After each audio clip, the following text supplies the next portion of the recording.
Hello you, it's me. Welcome to my shiny face. Today we're going to talk about Lost Boy by Christina Henry.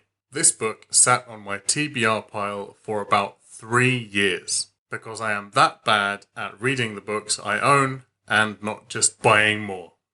I picked this up expecting it to be A, YA, and B, trash. Not that YA is trash, I guess those two things separately. I was so wrong on both counts, and this is definitely in the top 5 books I've read this year so far, maybe in the top 3.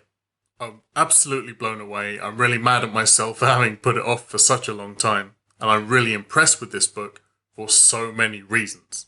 So this book is a prequel to Peter Pan and follows the adventures of the Lost Boys and Peter prior to the arrival of Wendy and her brothers, and is told from the point of view of Jamie, who is the first boy that Peter ever brought to Neverland. It expands on what's hinted at in other stories, that Peter is a wild child, doesn't feel the same emotions as others, and really has no care for anybody who wants to do anything other than play. It paints him as a psychopath and narcissist, taking boys from the world we live in to fuel and replenish a fan group, essentially, that he can be the king of. It goes into a lot more detail about the dynamics of the Lost Boy group, the motivation of the pirates, the life and mentality and who is Peter Pan, and the absolutely spine-chilling origins of Captain Hook. This book really takes away the rose-tinted glasses of every other Peter Pan adaptation story, in that they are stories for children, with exception, I think, of the Gerald Brom book, which I haven't actually read, but I do hear very good things about. It tells the story of a time of war and turmoil in Neverland, and really gives the spotlight to things that in other stories about Peter Pan really were glossed over. The children that came to Neverland have been there a long, long time. They changed. They are not the same children that arrived. They face the pirates in raids and battles. Real raids and real battles. Pirates who want to discover the secret of their eternal youth and are not afraid to hurt and kill them for it. Jamie, the first Lost Boy, is really the caretaker of the group, desperately trying to teach the new boys, keep everybody alive, all the while staying in the mad Peter's good graces. He is weathered and scarred. He is mentally exhausted. He is tired, battle-gnarled. He has buried so many of his friends, and he is 11 years old. He's left desperately trying to pick up the pieces after Peter throws them into the fire again and again and again. The boys have to survive. They have to learn to hunt, to hide, to fight, to stitch their wounds, treat illnesses, all under the watchful eye of a crazy child king. Even despite the fantasy elements, it is a really emotional story. It's a brutal story, and even though it is about children, it is a very mature book. It is more heart-wrenching and realistic than Lord of the Flies. So before I get into this properly, I do want to say I am a huge Peter Pan fan, except for the 2015 movie Pan, which we will not talk about, and we will continue to pretend doesn't exist. I love every single adaptation or spin-off of the story because they really all feel like they're part of the same narrative. A narrative that's being built on again and again without one story making the other stories not make sense. And I'm so impressed with Christina Henry's ability to use descriptives and language in a similar way to the original and make it feel like a story that is a prequel set in the same world. And while not making the other stories obsolete, what this book does is it does make you look at the other stories very differently. The book opens with the premise Peter Pan is a liar. And if you bear that in mind, rereading the other stuff, it will make it feel very different because you realise how much it could be skewed, and you realise the motivation behind things that Peter does that seem innocent, playful and fun. This feels like it's done the exact opposite of many modern fairy tales, which are toned down from their Hans Christian Andersen Brothers Grimm roots. This feels like a story that is going back to something dark, and is hitting the reader with a big board that says, "Forget everything you think you know." I love the main character. I love Jamie. I love that it didn't excuse his behavior. And essentially, as one of the Lost Boys that does fight the pirates and does engage in these raids, he is a murderer. He doesn't try and excuse his behavior either to the reader or the rest of the Lost Boys.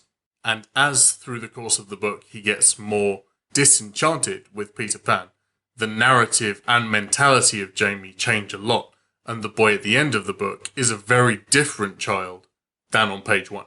The character development in this really is top-notch, and I love that Peter as a character wasn't developed at all. The things that happened with Peter were the realizing and the revealing of things, the layers being pulled back, the lies being exposed, and the smoke and mirrors of Peter Pan collapsing. The fact that he remained the same and that everybody else around him changed really hammered in who he is as a character. I love how he was painted in this. I love how Christina Henry managed to capture a figure that is childish and stroppy, but also dangerous and a destructive force to be reckoned with. The main themes of this book: the disparity between growing up mentally and growing up physically, with children forced to mature in horrific situations under horrible circumstances before they become physically adults, totally missing out on the childhoods they should have had by all rights. And this is a thing that does happen in the real world. So is a really emotional theme to put in the book, and I think she's done it incredibly well. Another is the loss of loyalty through dishonest leadership, becoming disenchanted with somebody that you idolized, to fall out of love with the person that changed your life, admiration turning to resent, and how losing that one anchor point person in your life can just cast you adrift and shift your entire perspective. In terms of the Peter Pan story and the myth, this does bring some fresh ideas to the table, and there's some really interesting theories put forward about who and what Peter Pan is. The way the end of the book ties into the start of the Wendy saga is really great. It's spot on. There are, however, a few things I can pull this book up on. Firstly, while my copy is just called Lost Boy, it is marketed in some places as Lost Boy, the true story of Captain Hook. And I so wish it wasn't called that. I wish that people could go into this blind, and then the fact that Captain Hook is something emerging in the story was something you had to slowly piece together with a sort of big reveal at the climax of the book. I wish this was marketed as a Peter Pan sequel and the Hook element was unexpected, because I really think that could have been so well done, especially by Christina Henry, who writes so well. Secondly, related to the first point, the last 2 pages of the book felt so cheap and rushed. It was like, and that's how I got where I am now. That's how Captain Hook happened. Here are the vaguely explained motivations of Peter doing things between now and Wendy. I hate him forever, the end. I feel like it could have been a more graceful ending, even if there had to have been a whole other part added to the book. I don't know. The ending, the last 2 pages ending, which could have just been an epilogue, really didn't sit right with me. In fact, if I think about it, if the last 2 pages had been under a subheading called epilogue, I could probably forgive it. The third point is a spoiler, so if you don't want spoilers, turn this off now. And it's about one of the Lost Boys in the last 50 pages turning out to be a girl.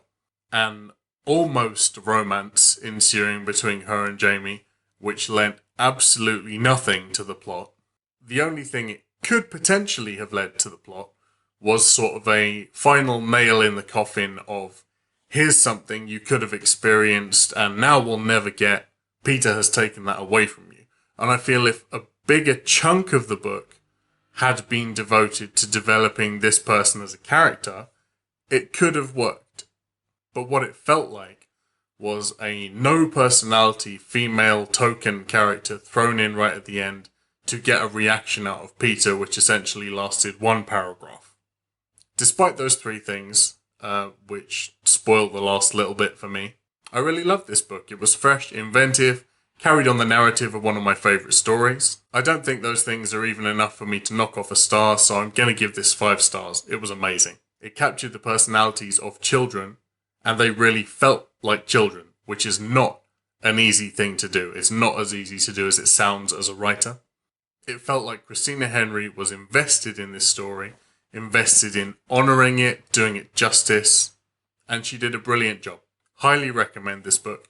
I'm not sure whether I'm going to read any of the other Henry stuff, because I feel like that might be retellings of stories rather than prequels. If I find out that others are prequels/sequels, I'll probably give them a go. What did you think about this? Have you read it? Let me know down in the comments. Did the same things that annoyed me annoy you? Thanks for tuning in for the review. Don't forget to like and subscribe. Drop something down below. Say hi. Follow me on Twitter. I've got Twitter now. I'll leave a link in the description. That's pretty much it. More coming soon. Follow. I read pretty quick. So yeah, thanks for watching. I'll see you next time.